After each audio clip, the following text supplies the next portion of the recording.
mugenzi wanjye, kwikorera umutwaro ukuvuna, waguhetamishije ibitugu.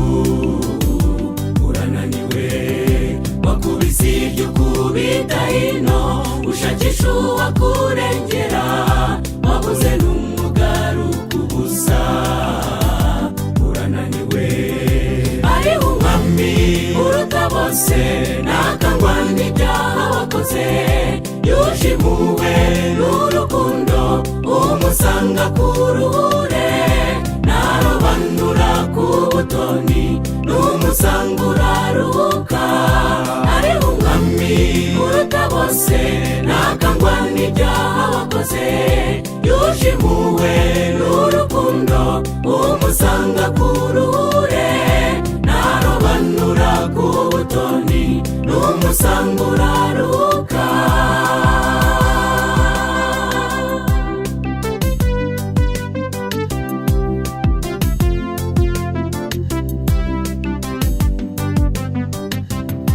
Satani umwanzi arakwihebesha, akwibutsa ibyaha wakoze, ubwoba bwinshi bwaragutashye. Urarushe pe, ibyiringiro warabitaye, kubaho ntacyo bikumariye, naguteganya iby'ejo hazaza. Urarushe pe, ariho umwami uruta bose, ntakangwa n'ibyaha wakoze, yuje impuhwe n'urukundo, umusanga ku ruhure, narobanura ku butoni, n'umusanga uraruhuka. Ariho umwami uruta bose, ntakangwa n'ibyaha wakoze, yuje impuhwe n'urukundo, umusanga ku ruhure, narobanura ku butoni, n'umusanga uraruhuka.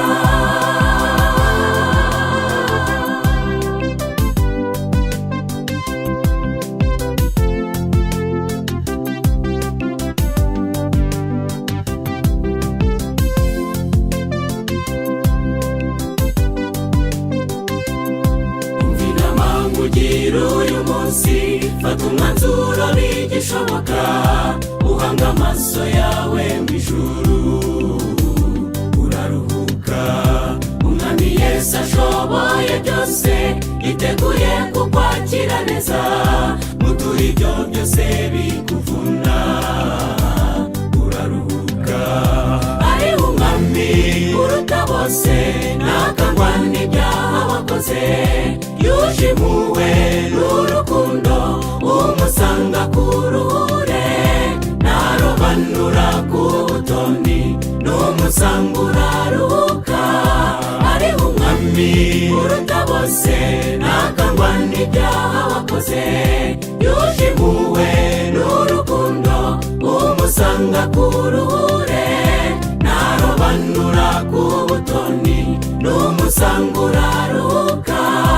Ariho umwami uruta bose, ntakangwa n'ibyaha wakoze, yuje impuhwe n'urukundo, umusanga ku ruhure, narobanura ku butoni, n'umusanga uraruhuka.